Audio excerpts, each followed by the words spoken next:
My name is Michael Nazarow, and I'm reading some of my poetry from our book Writings. A little bit of an introduction. I write poetry because there are few words and lines, whereas stories have lots.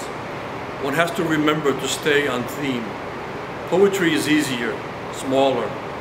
Think little puppy held in the palm of one's hand, a feather light to carry, a close look renders much to see. Poetry is the rose flower in bloom, fragrant, beautiful, and tender to the touch, or a flower bud. The poet is the rose bush, roots, thorns, and all. Raised in a multilingual household with Russian parents, born in Austria, I grew up in Brazil and came to the United States as a scared teenager. Listened to or read poetry most of my life. With this multicultural, multilingual exposure, fortunately, I learned several languages in the process: Russian, Portuguese, Spanish, and English. English has slowly and lovingly become my thinking and writing tongue. I still do math in Portuguese, though. My first poem is Love Trips You. Love trips you, enchantment enthralls you, dreams of bright eyes and lovely faces lead you to distant places. Love grips you at times tenderly, often wildly, in abandon of all reasonable, rational convention. Preconceptions falter, self-control diminishes, reason fails, while logic finds new rules for being. The emotions take you, toss you like rogue waves. You are breathless, can't see the world before you clearly in the same light. With new direction, circling, tossing, back and forth from desperation, abandon grips the heart. One moment you leap high in inspiration, the next you crawl in consternation. The winds rise, the seas roar, the storm of light lights up in thrilling, scary flashes. Yet, you are emancipated from the past. You wonder and ask, is this that storm I've longed for, yet feared? My next poem is Revolucion. ¿Por qué revolución? Why revolution? And then, what revolution? Could there ever be a solution, or shall we merely regress the dissolution of that which feeds us and holds us grounded, secure us from the fancy flights of delusions, illusions, confusions?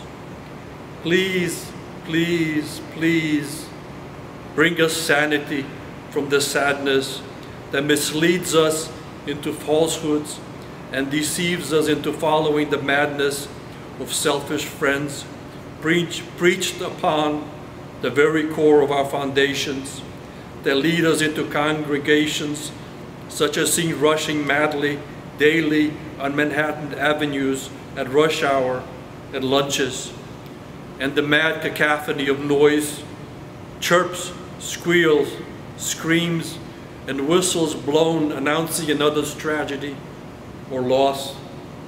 The rush to salvage the uncounted minuscule presence on someone's radar map or phone book, white pages with black letterings of mourning, for one day all those names not forgotten will be celebrated in funeral marches, or at least mentioned in obituaries, or remembered as the ambulance drives out the remaining carcass, whose words were left behind in some scribbled notes kept to themselves, lest be found out to have been more than just mom or dad, gramps or grandma, or teacher, or preacher, or rock and roll creature. Revolt gently, in silent secret, from the sadness, from the loneliness and madness. Think what you say what you think, because if you are playing games be assured these games are not yours.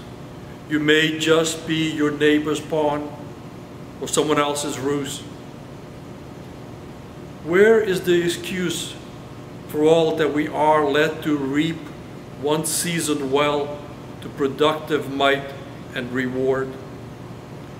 We manipulate the manipulated, whom we are yet to recognize and not falter late in the night to the stupor of spirits consumed, frightfully to dull the conscience, extinguish the spirited conflagrations of the soulful mind that tortures the heart at every clear moment.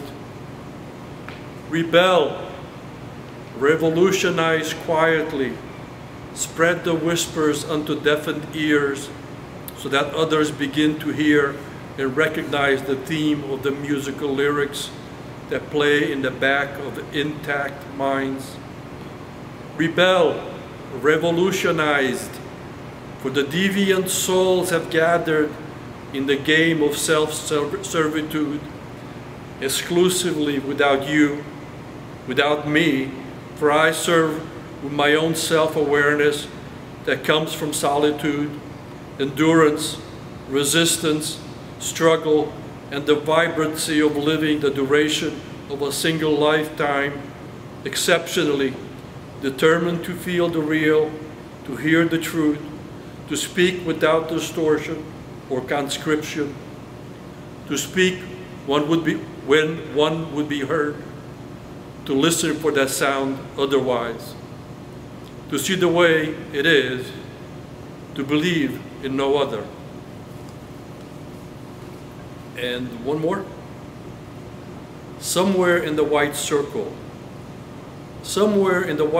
of circumstance, there is occasion to gather the senses in outreach of consequence, to become anointed with the gift of joy, happiness, to partake in the gift of fellowship, whereby our humanness, our kinship, is realized in celebration of our state, partaking in the wealth of our unity, that we are not alone, but rather belong to the greater human bondage, and gather this wealth strengthened by our linkage, the recognition of our well-being as part of the whole occasion.